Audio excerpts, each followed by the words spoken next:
عائشہ کے اس آخری جملے نے میرے دل میں کچھ ایسا توڑ دیا تھا جسے اب کوئی نہیں جوڑ سکتا تھا۔ میں نے بھی طے کر لیا کہ اب میں کبھی رہوں گی نہیں، بلکہ اپنا ایک نیا آسمان بناؤں گی جہاں اڑان صرف میری ہوگی۔ لیکن میں اس وقت بالکل بے خبر تھی کہ یہ طوفان ابھی تھما نہیں تھا۔ زویا اور عائشہ کے اس دغا باز کھیل کے پیچھے ایک ایسا چہرہ چھپا تھا جس کا نام سامنے آتے ہی میرے پیروں تلے سے زمین نکلنے والی تھی۔ وہ چہرہ کوئی اجنبی نہیں تھا، وہ اسکول کی وہ ٹیچر تھی جنہیں میں اپنی زندگی کا رول ماڈل مانتی تھی۔ وہ ٹیچر جو کلاس میں سب کے سامنے میری تعریفیں کرتی تھی، وہ جو میرے رونے پر مجھے گلے سے لگا کر دلاسا دیتی تھی۔ در حقیقت وہ اندر ہی اندر مجھ سے اور میری قابلیت سے شدید نفرت کرتی تھی۔ عائشہ اور زویا تو بس ان کے ہاتھ کی کھٹا پتلیاں تھیں جنہیں وہ میرے خلاف استعمال کر رہی تھیں۔ انہوں نے زویا کے ساتھ مل کر میرے ہوم ورک، میرے ٹیسٹ اور یہاں تک کہ میرے کردار کے بارے میں افواہیں اسکول مینجمنٹ تک پہنچائیں جن کا حقیقت سے کوئی تعلق ہی نہیں تھا، تاکہ میرا کیریئر اور میری معصومیت ہمیشہ کے لیے داغدار ہو جائے۔ جب یہ سچ میرے سامنے بے نقاب ہوا کہ جس ہستی کو میں نے اللہ کے بعد سب سے اونچا درجہ دیا وہی میری بربادی کے ماسٹر مائنڈ تھی، تو مجھے یوں لگا جیسے کائنات کا سب سے بڑا دھوکہ میرے ساتھ ہوا ہے۔ رشتے اور خلوص پر سے میرا یقین ہمیشہ کے لیے اٹھ گیا۔ اس سچ نے مجھے اندر ہی اندر بالکل کھوکھلا کر دیا، لیکن اس ٹوٹ پوٹ نے مجھے ایک نئی نڈر اور خاموش طاقت بھی دی۔ میں نے جان لیا تھا کہ اب مجھے کسی کے بھی سہارے کی ضرورت نہیں ہے۔ اس سچائی کو قبول کرنا میرے لیے آسان نہیں تھا، لیکن وقت مرہم بن ہی جاتا ہے۔ اس صدمے سے نکلنے کے بعد اب باری تھی زندگی کے ایک بالکل نئے باب کی، یعنی کالج لائف کی۔ جب میں نے کالج کی دہلیز پر پہلا قدم رکھا تو میرے اندر کی وہ معصوم اور ڈری ڈری سی لڑکی کہیں پیچھے چھوٹ چکی تھی۔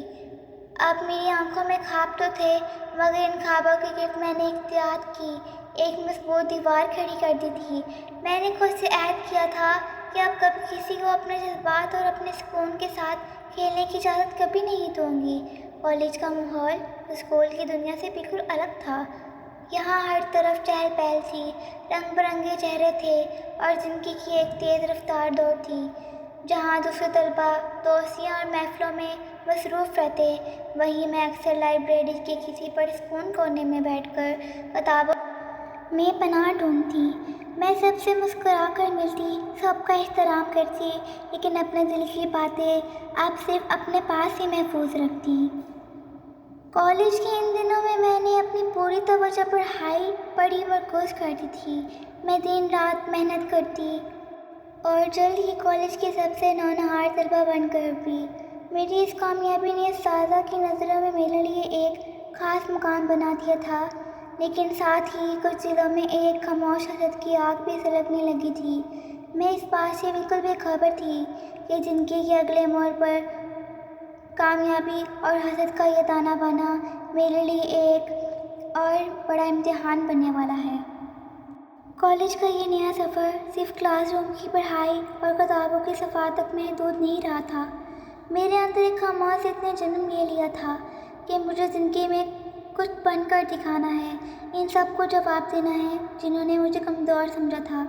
میں نے دن رات ایک کرتی، جب سارا شہر گہری نیند سو رہا ہوتا، میں اپنی میز پر مدھم لیمپ جلائے چائے کے کپ کے ساتھ کتابوں میں کھوئی رہتی۔ میری اس انتھک محنت کا رنگ سب نے دیکھا۔ جب کالج کے پہلے سیمسٹر میں میرا نام پوزیشن ہولڈر کے لسٹ میں سب سے اوپر آیا، میری اس کامیابی نے جہاں اساتذہ کی نظروں میں میرے لیے عزت اور پیار دگنا کر دیا، وہیں کالج کی رابطاریوں میں میرے خلاف سرگوشیاں بھی تیز ہو گئیں۔ کچھ لوگ جو خود کو لائق سمجھتے تھے اب میری کامیابی پر کہرانے لگے تھے۔ وہ جب بھی مجھے دیکھتے ان کے چہرے پر ایک ناگوار سی مسکراہٹ آ جاتی۔ اس حسد بھرے ماحول میں میری زندگی میں سارا کی انٹری ہوئی۔ وہ کلاس کی سب سے ہنس مکھ اور منسکال لڑکی تھی۔ ایک دن کنٹین میں جب میں اکیلی بیٹھی تھی، وہ اپنی بوتل لے کر میرے پاس آئی اور کہنے لگی، اتنی بڑی پوزیشن ہولڈر اور اتنی اکیلی، کیا میں یہاں بیٹھ سکتی ہوں؟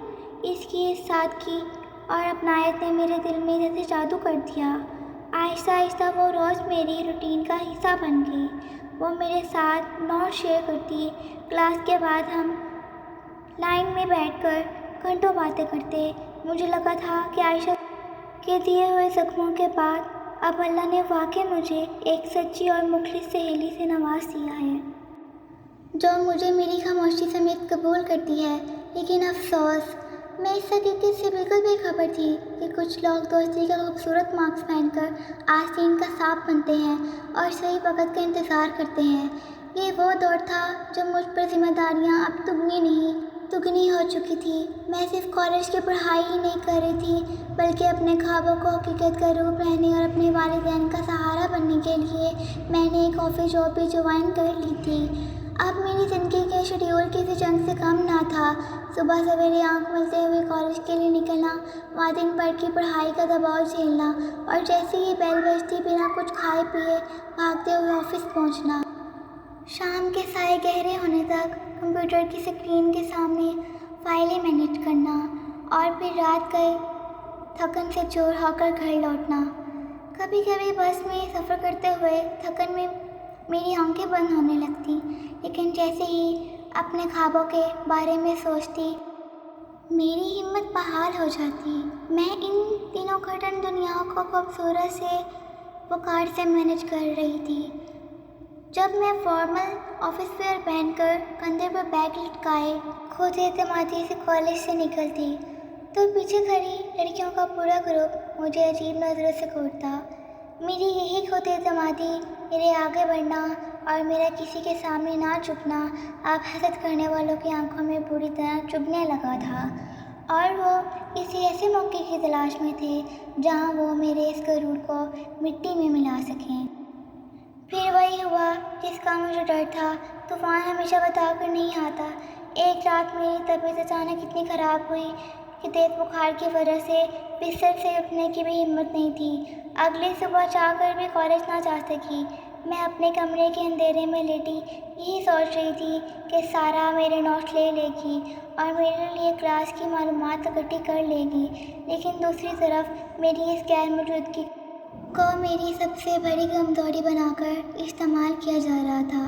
سارا نے میری بیماری کا فائدہ اٹھاتے ہوئے کالج کے سب سے بڑی گپ شپ کرنے والی لڑکیوں کے گروپ کو اکٹھا کیا۔ اس نے بہت ہی شاطرانہ انداز میں ہمدردی کا جھوٹا ناٹک نجھاتے ہوئے کلاس میں یہ بات پھیلائی، بیچاری اتنی محنت کرتی ہے لیکن پتہ نہیں شام کو کس قسم کے آفس میں جاب کرتی ہے۔ میں نے خود ہی سے ایک دن کسی مہنگی گاڑی سے اترتے ہوئے دیکھا تو اس کا وہ ویسٹرن لباس، توپا، شرافت کا چولا اوڑھ کر یہ سب کیسے آسان ہوتا ہے۔ دیکھتے ہی دیکھتے یہ زہریلی افواہ جنگل کی آگ کی طرح پورے کالج میں پھیل گئی۔ وہ لڑکیاں جو پہلے ہی میری پوزیشن اور کامیابیوں سے جلتی تھیں، انہیں تو جیسے بہتا ہوا گنگا کا پانی مل گیا۔ انہوں نے اس جھوٹ کو اس قدر بڑھا چڑھا کر پیش کیا کہ بات کینٹین سے ہوتی ہوئی اساتذہ کے اسٹاف روم تک پہنچ گئی۔ ہر کوئی میرے پیچھے پیچھے میرے کردار پر کیچل اچھال رہا تھا۔ 2 دن بعد جب میں کمزوری سے نڈھال لیکن ہمت جمع کر کے کالج پہنچی تو وہاں کا منظرنامہ بالکل بدل چکا تھا۔ گیٹ پر کھڑے گارڈ سے لے کر کینٹین کے لڑکوں تک اور میری اپنی کلاس کے ساتھی سب مجھے ایسی نظروں سے دیکھ رہے تھے جیسے میں کوئی مجرم ہوں۔ کوئی مجھ سے نظریں نہیں ملا رہا تھا، بلکہ لوگ مجھے دیکھ کر سرگوشیاں کرتے اور ہنستے۔ جب میں اپنی سیٹ کی طرف بڑھی تو وہاں میری نوٹ بک پر کسی نے کوئلے سے غلیظ الفاظ لکھے ہوئے تھے۔ میرا سر چکرانے لگا۔ میں نے گھبرا کر ادھر ادھر دیکھا اور میری نظر سارا پر پڑی۔ وہ دوسری لڑکیوں کے ساتھ کھڑی مجھے دیکھ کر ایک ایسی زہریلی فاتحانہ مسکرا رہی تھی جس نے میرے پیروں تلے سے زمین نکال دی۔ وہ معصوم چہرہ اب ایک خوفناک دشمن کا روپ دھار چکا تھا۔ پھر ایک بار پھر محنت اور سچائی کی راہ پر چلنے والی ایک لڑکی کے خلوص کو تماشا بنا دیا گیا، لیکن اس بار میں رونے والی نہیں تھی۔ اس گندے کھیل اور جھوٹ کے طوفان نے مجھے چند لمحے کے لیے سن ضرور کر دیا تھا، لیکن اس بار میرے اندر آنسوؤں کی جگہ سلگتا ہوا غصہ تھا۔ میں نے گہرا سانس لیا۔ اپنے کندھے پر بیگ لٹکا کر مضبوطی سے پکڑا اور سیدھی سارا کے سامنے جا کر کھڑی ہو گئی۔ کلاس روم میں اچانک ایک ایسی خاموشی چھا گئی جیسے سب سانس لینا ہی بھول گئے ہوں۔ ہر ایک کی نظر ہم دونوں پر ٹک چکی تھی۔ سارا، میں نے انتہائی دھیمی مگر اتنی کاردار آواز میں کہا کہ اس کے چہرے کی وہ زہریلی مسکراہٹ وہیں منس ہو گئی۔ تم نے سوچا تھا کہ تمہاری اس گھٹیا کہانی سے میرا حوصلہ ٹوٹ جائے گا؟ تم نے میرے لباس اور میری جاب پر کیچڑ اچھالا نا؟ چلو اب پرنسپل آفس چلتے ہیں اور وہاں پورا کالج کے سامنے دودھ کا دودھ اور پانی کا پانی کرتے ہیں۔ سارا کے چہرے کا رنگ نیلا پڑنے لگا۔ اسے امید نہیں تھی کہ ڈرنے اور رونے کی بجائے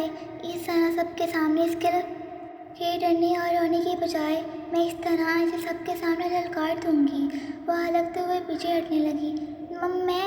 میں نے کچھ نہیں کیا، جھوٹ مت بولو۔ میں نے تیکھی نظروں سے اسے دیکھا۔ جس سچائی اور محنت کے بل بوتے میں یہاں کھڑی ہوں، اس کی طاقت تم جیسے بزدل لوگ کبھی سمجھ نہیں سکتے۔ میں بنا وقت ضائع کیے مڑی اور سیدھی پرنسپل آفس کی طرف چل پڑی۔ مجھے معلوم تھا کہ لڑائی آسان نہیں تھی، کیوں نہ کہ جھوٹ ہمیشہ بہت اونچی آواز بولتا ہے اور سچ کو خود کو ثابت کرنا پڑتا ہے، لیکن میں اب ہار ماننے والی لڑکی نہیں تھی۔ پرنسپل آفس کا دروازہ کھلتے ہی مجھے اندر ایک ایسا جھٹکا لگا جس نے میرے قدم وہیں روک دیے۔ وہاں پرنسپل کی کرسی کے پاس کوئی ایسا شخص کھڑا تھا جس کا کالج سے کوئی تعلق نہیں تھا، لیکن اس کے ہاتھ میں ایک ایسا لفافہ تھا جو میری زندگی کا سب سے بڑا راز کھولنے والا تھا۔ وہ کون تھا اور اس لفافے میں ایسا کیا تھا جس نے پرنسپل کے بھی ہوش اڑا دیے تھے؟ یہ جاننے کے لیے دیکھیے اگلی ایپیسوڈ۔